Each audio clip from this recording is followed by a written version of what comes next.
Deus escolheu você.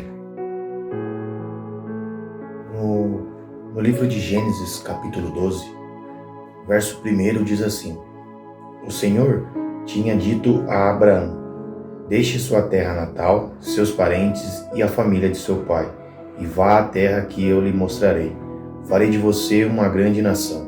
O abençoarei e o tornarei famoso, e você será uma bênção para os outros. Abençoarei os que o abençoarem e amaldiçoarei os que amaldiçoarem. Por meio de você, todas as famílias da terra serão abençoadas. Esse capítulo, essa passagem, é uma passagem muito conhecida. É o primeiro encontro e a primeira promessa de Deus para Abraão. E ele deixa bem claro aquilo que Deus quer. Não só quis de Abraão naquela época, mas ele quer de mim e de você. Ele declarou e decretou a vida de Abraão nessa passagem. Da mesma forma, assim comigo e com você, Deus está falando nesses dias. Deus levantou você, Deus vai levantar cada dia mais pessoas para um único propósito. Porém, Deus ele deixa claro um ponto aqui para Abraão, que ele precisa sair da sua terra natal, ele precisa deixar os seus parentes, a sua família, o seu pai, e ir ao destino, ir ao propósito que Deus levantou e que Deus colocou para ele. O que isso quer dizer aos nossos dias? Que ao mesmo tempo que Deus me escolheu, que Deus escolheu você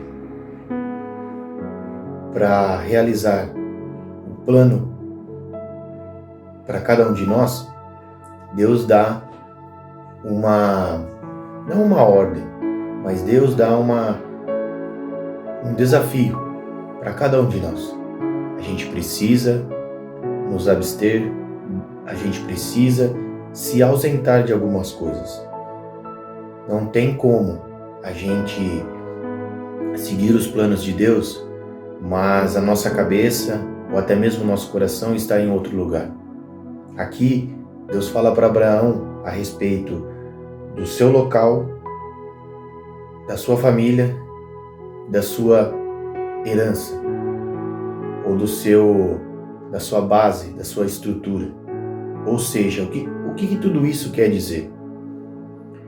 Que Deus quer cuidar, Deus tem um destino para cada um de nós a partir do momento que nós deixarmos de ser aquilo que nós somos, a partir do momento que nós nos abstermos de tudo que é da natureza humana e deixar Deus nos conduzir, deixar Deus nos tomar por inteiro, deixar Deus fazer a obra dele em nossa vida por inteiro.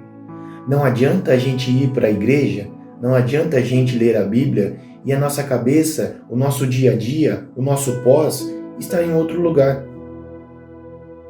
Não adianta a gente ter um discipulado, um devocional com Deus, mas a hora que a gente fechar a nossa Bíblia, a hora que a gente virar as costas, a gente fazer tudo ao contrário.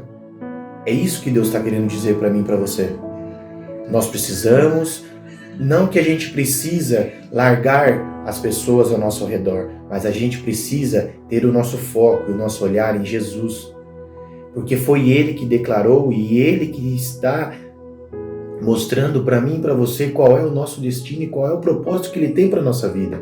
Mas se a partir do momento em que a gente der ouvidos para aquilo que Deus está falando para nós e não termos a atitude, não darmos o passo de fé para irmos até o destino sem ficar olhando para trás, isso não vai adiantar. A Bíblia fala que quem põe a mão no arado já não pode olhar para trás. Não adianta a gente falar que a gente se converteu, não adianta a gente falar que a gente tem uma vida com Jesus, mas a gente fica olhando para o nosso passado. A gente fica olhando para as coisas que a gente já fez, que a gente deixou de fazer. Não é isso. A gente precisa deixar as coisas velhas, deixar as coisas do passado para trás. A Bíblia fala que tudo se fez novo, nós somos nova criatura As coisas velhas já se passaram, as coisas velhas ficaram para trás. Mas a partir do momento que eu e você entendemos que Deus nos levantou para um plano, para um propósito, e que a gente precisa olhar para frente, e a gente precisa ir em direção àquilo que Deus colocou no nosso coração e na nossa vida, a gente tem que ter uma consciência, a gente tem que ter um pensamento, que a gente precisa deixar aquilo que já passou para trás. A gente não pode ficar carregando esse fardo, a gente não pode ficar se lamentando do que já passou. A gente tem sim que aprender com os erros, mas a gente tem que deixar ele lá atrás. Jesus já pagou um preço por mim e por você, no meu e no seu lugar. Por que a gente tem que ficar carregando esse fardo? Reflita, pense nisso, e que Deus possa abençoar cada dia mais a sua vida. Um grande abraço e até a próxima.